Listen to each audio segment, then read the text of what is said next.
Since 1970, in a quiet north of England town, has lived Howard Carter's Suitcase. Howard Carter, he who discovered Tutankhamun's tomb in Egypt in 1922. Owned and used by Howard Carter throughout the 1920s and 30s, and given by him to a colleague and friend who worked with Carter in Egypt up until 1939, when Howard Carter left Egypt for the very last time. That colleague was John Healey. John worked for the Chicago Institute, based in Luxor, for 40 years. Here's the story and full provenance of Howard Carter's case, a provenance we can trace back to new with Howard Carter right up to today in 2025. The interview is with John Healey's son, Derek Healey. This is an important piece of history, which I'll soon be selling in auction. All the details in the video. It's got that story. Yeah, it's amazing. Look at that. That's everything. I mean, we've got the full provenance. Wow, this is absolutely amazing. I mean... Well, Derek, it's very good to see you. Yeah. Thank you very much. And we're going to be looking at a suitcase owned by the great Howard Carter, Yeah. with a brilliant provenance, because your father owned this suitcase. When did your dad get it? Well, he started work in Egypt in 32. Yeah. So, sometime after that. Exactly when, I wouldn't like to say. Probably up there, 39 or something. Okay, so your dad was, well, Carter left, didn't he, Egypt in Yeah. 1939. Yeah.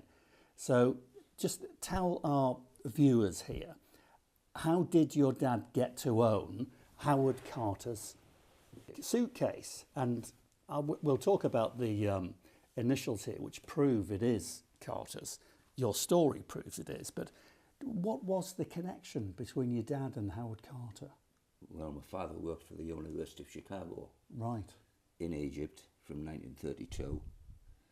And the original Chicago house was near Carter's house, and they'd go in the Winter Palace and places like that. And Now, what was the Winter Palace? the Winter Palace was a hotel where they all used to stay. Right, right. Yeah.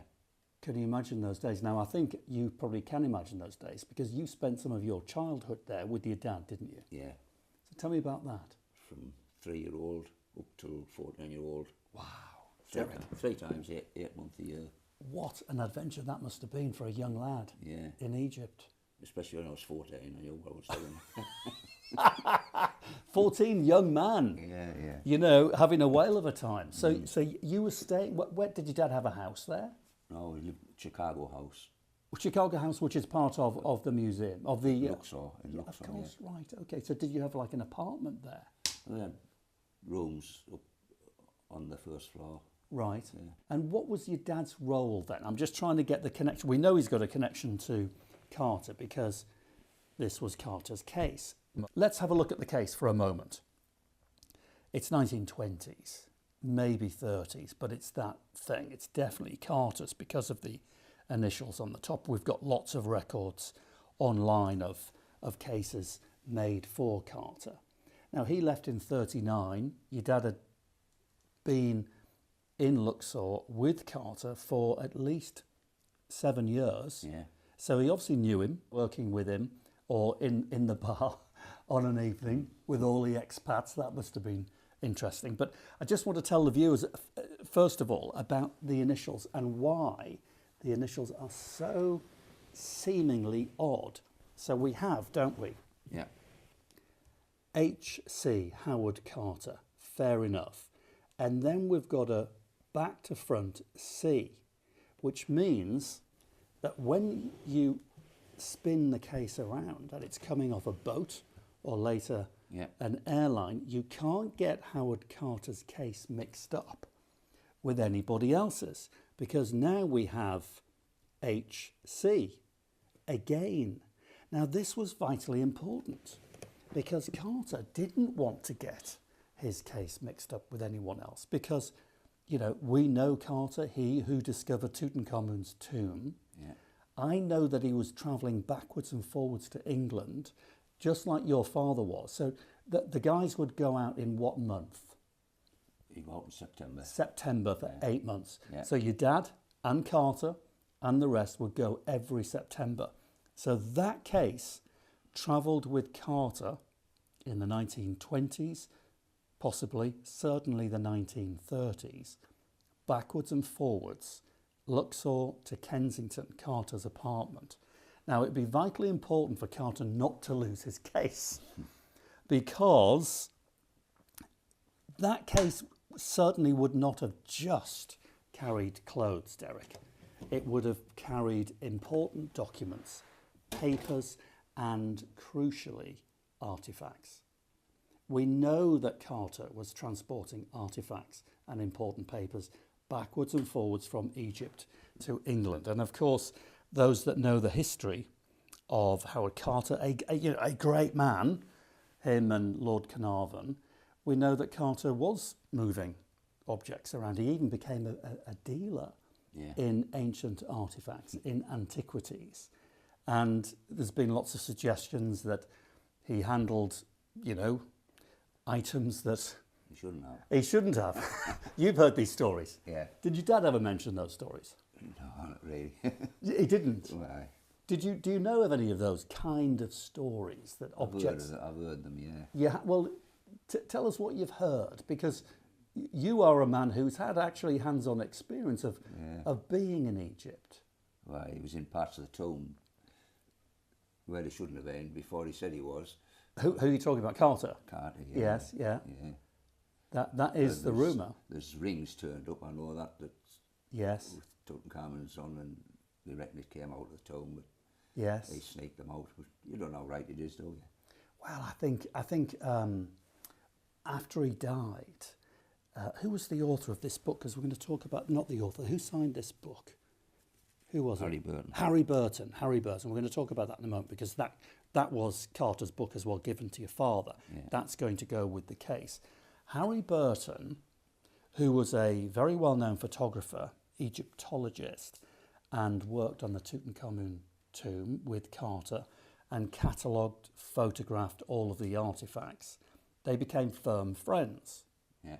So Carter somehow got this book, which we'll talk about in a moment, from Harry Burton. Harry Burton handled Carter's affairs after he died, and it was then that he discovered in items in Carter's flat in Kensington and his house in Luxor, several, I think 18 from memory, objects that quite obviously had come out of Tutankhamun's tomb. I mean, he was just a human being, wasn't he? Yeah. And all these objects, and he was a dealer, and he did supply museums. They did in them days, didn't they? Well, they did. And Well, before tell us. him, it was even worse. Well, exactly, Yeah. exactly. Yeah. So I'm not being critical of him in any way at all. I just think it's fascinating that case certainly carried not just clothing, Carter's clothing, but documents and, crucially, artifacts. And he would not want that case to fall into hands other than his own. No. I think we can safely say that. But going back to your time, and your dad was there for about 40 years. Yeah. And we've got a fantastic letter from the Chicago Institute thanking your dad for his service. I'll drop that in. You can freeze the video and read it. I would recommend you read it because it's one of the nicest, most heartfelt letters acknowledging someone's work for any institution I've ever come across. Mm-hmm. And here is that wonderful letter written by the Oriental Institute to Derek's father, John Healey, the man who received as a gift from Howard Carter his suitcase.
So your dad was hugely respected in that world, and working at a time when Carter was there and others must have been, he wouldn't have known he was making history, but your dad was certainly part of history there, Derek, and I'm sure you're very, very proud of him. But take me back to your days as a young lad, 8 months of the year in Egypt. What stories did you hear? What was it like? Well, it was fantastic. I loved it. I loved the weather. I loved the fact that I could just go about. I used to walk about and go everywhere I wanted, and I suppose you couldn't do it now, but it was great in them days. Where would you go? I used to go and explore in the tombs, Did the you? temples. Did you really? Yeah, everywhere. And did anybody quiz you, query while you were there? I was once sitting outside of the temple console at Karnak, and I was sitting talking to a local, and I was speaking in Arabic. Did you speak a bit of Arabic? Yeah. Did you? There was two lads came up and they were talking English, and they were looking for somewhere, so I started talking to them, and he says, you speak fantastic English. I said, well, I should do, I am English. And he says, keep talking. So I talked for a while. He said, well, you're from Durham. I said, how do you work that out? And he was Canadian, and he'd gone to Durham University. No, is that right? He picked the accent up. He picked the accent up. Yeah. In Egypt. Yeah. Isn't that marvellous? I always remember that. Well, did you explore any of the tombs we might have heard of? I've been in all of them. In Tutankhamun's? Yeah, loads of You times. never did? Loads of times. Did you? Yeah. Just mooching It's not around? cursed. You don't feel it is? No, No. Did your dad believe in any of those curses? No. No. No. And what did Carter? I'm not sure whether he did. I don't think he did he? No. I don't know. Did you ever feel spooked out when you were... Only ever felt spooked in one tomb, and that was in the Western Valley. We went in one of them, got especially opened up. I think it was Amenhotep III, I can't remember. But that's the only one was a bit spooky, I think. The torches kept going out and things like that. Did they? Somebody slipped and... You'd never be able to do that again. You experienced something that the people like Carter and those before him experienced in Egypt. That's never going to happen again. I used to go in a lot, and you had to have a torch or a light. We didn't have... And sometimes there'd be a local about with mirrors if you go in some light, trying to light things up for you, you know. Right, yeah. I suppose everything's lit up now, isn't it? It will. Well, yes, it is. Yeah. I went many years ago. I did the typical tourist tour down the Nile and into the Valley of the Kings and Tutankhamun's tomb. But this was in the late 90s. It was commercialised. It'll be even more so now. Yeah. But you saw it in its raw state. Yeah. So that's really something, isn't it? I mean, there was still plenty of tourists there, right? But There will have been. Yeah.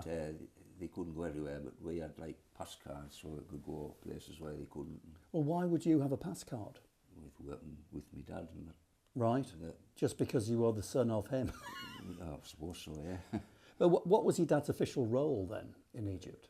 He basically, he was like a mechanical engineer, electrical engineer. He looked after the house, looked after the cars, the Land Rover, the boats, everything. He paid the locals that worked for them. And right. Yeah. Did everything like that. Looked after the generators, scaffolding, taking them over the river with a boat, just everything. So any problems with the house, right? He'd sort out, you know. Okay. Because in the letter from the Chicago Institute, the director describes your dad as a mechanic, an engineer, a fixer, and an archaeologist. Yeah. And he also says that your dad is the longest serving member of the team. So your father was in Egypt much longer than Howard Carter. Probably. He was. Yeah. It's in black and white. That's quite something. So did he miss Egypt when he came to retirement? I think he did. He didn't say as much, but I think he did. I think he probably missed the heat and everything. I bet. Coming back here, I mean, if it's as cold as today, I know. You know, not nice, is it? But I suppose he missed the winters, didn't he? Because he went in September for 8 months of the year. Yeah. That was quite a life he led. Good life. Very good life. Good life, yeah. And you experienced it. Now, and when you were there, were there people that you knew or knew of that were getting into the tombs and taking objects out? One or two, I think. Pickpocketed, didn't they? Yeah. Because they used to drag the mummies out, didn't they, and sell those? Some did. Did you ever see any mummies for sale? Oh, loads of them. Did you? For sale? Yeah. No, not for sale. No. There's loads laid about. Literally laid about? Laid about, yeah. In the tombs? Yeah. And you weren't spooked, Derek? No. I'll go in by myself. Did you really do that? Yeah. I don't know, I just loved every bit of it. Did you really? Yeah, exploring, going round and... What an adventure. Yeah. Now, were you going to school at that 8 months of the year? How did it affect your schooling? Well, my mother used to give me some lessons. My father would give me a few. Beth Roma would give me odd art lesson. Yeah. I used to read, there was piles and piles of National Geographics, and I used to read them. I learned a lot off them. And, yes. Yeah, and into the library that was there, and such as, like, you know. But, you know, I think spending 8 months of the year as a young man in Egypt is, you probably learnt more than any young lad would learn at 8 months schooling. Back at home at that time, I would believe, and you would learn stuff that they would never know, experience things that they would never know. Yeah. Yeah. So we're going to sell the case. We're going to sell it.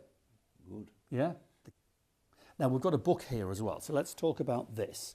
This is going to go with the case into auction. Yeah. So can you tell us about the book, Derek? And this was given to your dad as well, we believe, by Howard Carter. Yeah. I mean, it's got Burton's name in, and he was the photographer on the Tutankhamen expedition. That's it. Now, signed by him to somebody that we don't know. Yeah, I can't find out who that is. No, I've tried.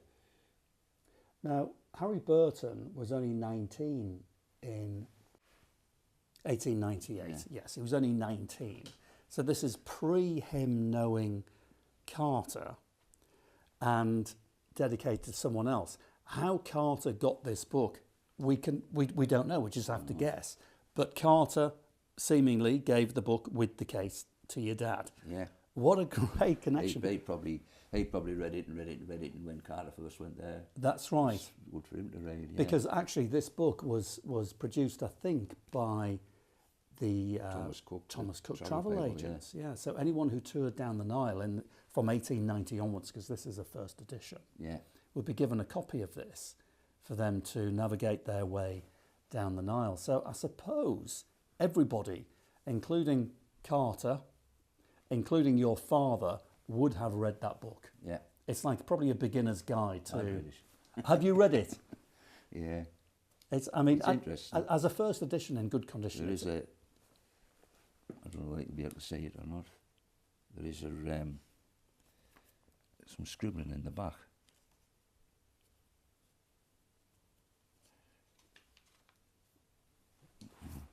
Missed it. It is there somewhere. Oh yeah. Well, it looks like a map. Can I have a look at that? It's very hard to see because it's been penciled, isn't it? Oh, I've got it. No, I've got it. Can you tell us what we're looking at? Bearing in mind you know the area. I would say it's a map of the Valley of the Kings. So can you point out directions, what you think is what? There's a north sign. Okay, there, showing north, and the river obviously flows this way. So I see. It just looks as if it could be. I would imagine it's simply a tourist going down the Nile, making some little sketches as they go. Adds interest. I mean, the book itself, as a first edition, in mint condition, is 100, 200 quid. Yeah. It's not in good condition, but it's got that great connection to Burton, to Howard Carter, to your father, to the case, which is, when we talk about the mercenary world of, the value of these things, it adds great interest and value, doesn't it? So let's go back to the case, because we are going to put it into auction. So 1920s, 1930s, I think 20s, but certainly no later than the 30s, because Carter was using it up till 1939. This is what I would assume, Derek, because Carter left Egypt for the last time in 39, he would have no need for all of his suitcases. He knew your dad, he gave him the suitcase. Now, we've got some travel stickers here. Is that about, what is that? BOAC. BOAC. That's how my dad travelled Right. eventually. Okay, so that wouldn't be Carter. No. So, hang on a minute then. So your dad was using the case? Yeah. Okay, so this was your dad's Yeah. case? Yeah. Okay, so Carter used it, then your dad used it. Yeah. Wow, hang on a minute, this is interesting. So we know the case is English. Carter would have bought it new because this are his initials. So in the 1920s, Carter uses it backwards and forwards to Egypt. So this may well have been in use when he found Tutankhamen. Why not? There's a very good chance. He leaves in 39 after this case going backwards and forwards. Your dad picks the case up and he uses it until his retirement in when? Was it 70? 70. So your dad used it for 30 years. Carter used it prior to him. So we can trace the history of this case from new to Carter, backwards and forwards to Luxor and Kensington, to your dad, backwards and forwards from Bishop Auckland in Durham to Luxor, and now here again back in Bishop Auckland. That is fantastic. Right, I love it, absolutely love it. I think collectors will be very keen because it's all to do with provenance, isn't it? Yeah. In this business, we know where this case started, we know where it's been, we know that Carter owned it, we know your dad owned it. So it's got everything we want. I'll take some pictures and you're going to keep all the original pictures of your dad and everything else and his letter from the Chicago Institute. But we'll put copies in with the auction. So we'll include the book with it as well, Derek. Yeah. I think it's absolutely magnificent. Auction estimate, it could do very well. Could do a number of thousands, but I think just to be sensible, can we go 1,000 to 1,500 as an estimate? Yeah. And let the market decide. Are you happy with that? Yeah. And I hope and I pray that with that money, that sends you back to Egypt. Probably will. Right then, let's see what my friend David Elstob from Elstob Auctioneers thinks, because this is where the case will be getting sold. David, there it is. Here we go. I mean, come on. You love your history. I do. Tutankhamen, 1922. You can touch it. Transports you back in time. You can sense the sand. You can see the sand. You can almost feel it ingrained in the leather, can't you? It's there. It's there. It's What got a that story. Yeah, it's amazing. Look at that. That's everything. I mean, we've got the full provenance, basically from when Carter ordered it, had it made, to literally like now, the owner in Durham. But you're right, that's the HC/C back to front is absolutely distinctive to Howard Carter. Well, this is absolutely amazing. I mean, a fairly standard kind of early 20th century leather case, but because it has, Howard Carter's kind of initials on there, his cipher, then it just sends it propelling into a different stratosphere. And just lovely to have that kind of essentially an early travel guide with it. And everything just fits together so well, the Howard Carter thing, the link to John Healey, it all kind of knits together. But I think the most exciting thing is the potential that was there when he discovered Tutankhamen.